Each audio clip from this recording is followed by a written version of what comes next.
What's up, guys? Welcome back to Everyday Money. Are you guys out there having fun in Shiba Land? Everyone making a bunch of money? I know that I am, but there's been a couple of major issues with the Shiba Inu token and the various exchanges that it's listed on in the last 24, 48 hours.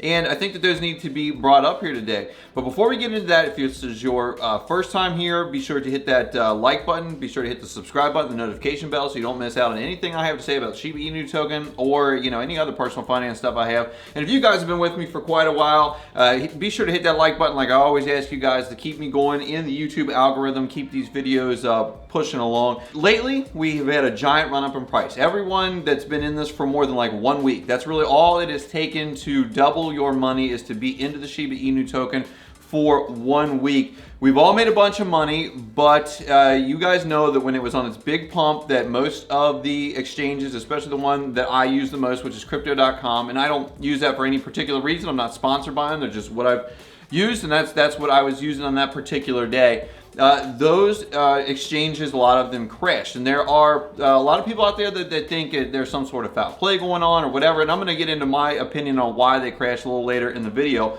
But the biggest thing that we all saw, and if you haven't seen this, this might be a surprise to you, is that all of the exchanges have updated the circulating supply for the Shiba Inu token from about $395 trillion or trillion tokens to 550 trillion tokens. That's suspicious. That's weird. And that is a massive amount of additional tokens that they claim are in circulation. As a matter of fact, it's about a 28% increase in the circulating supply, if that is true, and I have every reason to believe that it is true, and we'll get into that in just a second.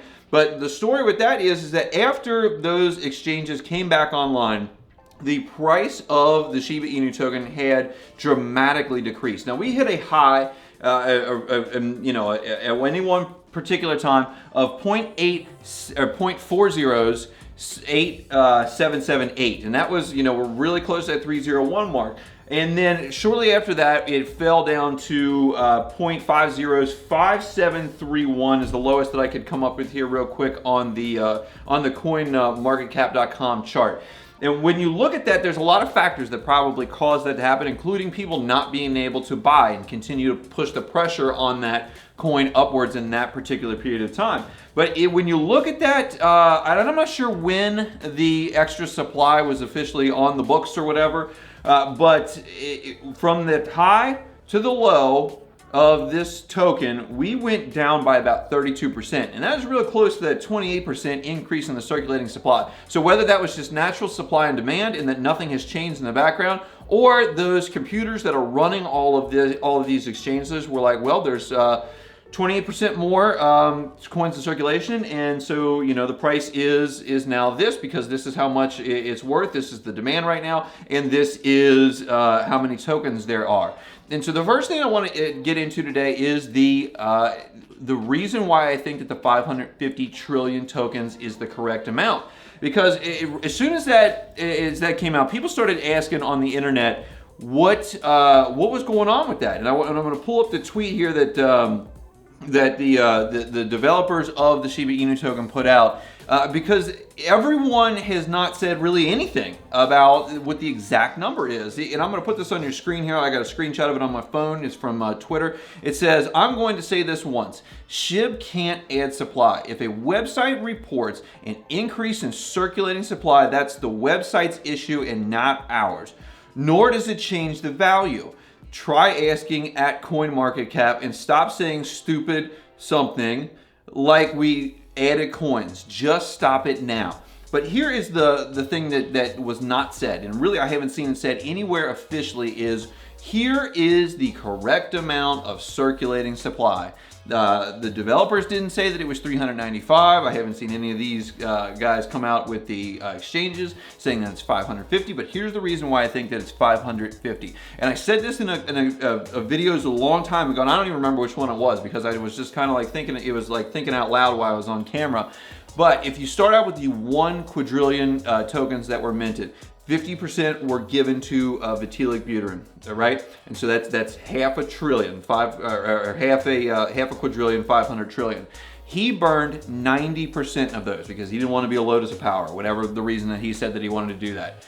That is 450 trillion tokens, leaving us with 550 trillion in the supply. And now people are going, but what about the India thing? You know, he did give all this to India, and that's right, he did give those to the India COVID relief fund, but they did not burn them. They sold those to get money for the COVID relief that was going on over there. They were getting just torn up by the Delta variant, and they were able to use that money hopefully to help a whole bunch of people. But those coins were not burned, they were sold, so that would mean that they're still in the circulating supply. 550 trillion tokens right now, minus the minuscule amount that people have burned, that NFTs have burned, that coins being listed have burned.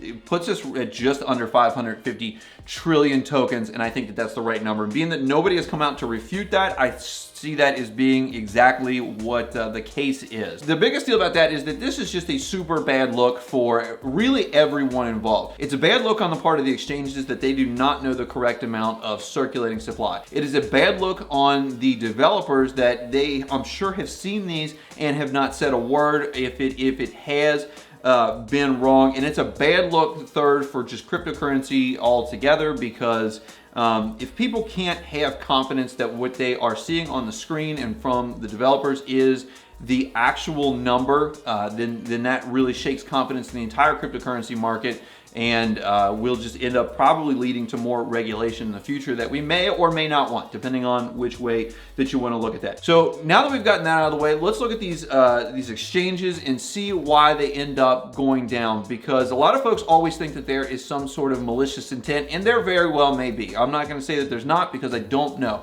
But this is my speculation, is that when one of these cryptos is going on an absolute tear, like when all the exchanges crashed for Dogecoin, and when all the exchanges essentially crashed for the Shiba Inu token, is because they are essentially getting hit by a DDoS attack, a distributed denial of services attack. It's essentially the same thing, which in that case, a malicious actor floods a system with requests, overloads it, and shuts that down. Because just like your interstates or your plumbing or whatever, there can only be so much activity, so much information coming in through the pipe. And you know, when people are trading billions of dollars of tokens on top of the already billions of dollars that are normally being traded in a rapid fire fashion, and I'm not sure about you guys, but when the coins are going up, I can't help myself, but I'm doing this all the time, scrolling my phone. And so, you know, I probably did that 9,000 times that day, times a million people out in the world, maybe even more than that, plus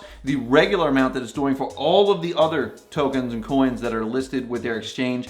Probably was essentially like an impromptu DDoS attack, and then just shuts down that system. That's just, there's a finite capacity for how much information these computers can compute at any one time. So maybe there is malicious intent there with trying to stop the increase in the price, but you guys got to think that these exchanges have a fee-based profit business model.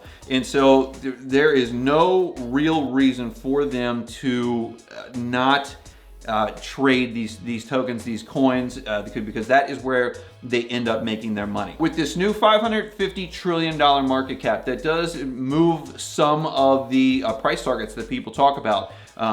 Because, you know, before I was saying 395 trillion would be a market cap of about $40 billion. And there's some of you guys out there don't want to hear about market cap, but it is a relative value to the other cryptos and just to how much the coin is worth in the market. Now, for us to get to that 0.301 mark, we have to get up to a $55 billion market cap, about 15 more than where we sit right now at approximately 40 billion.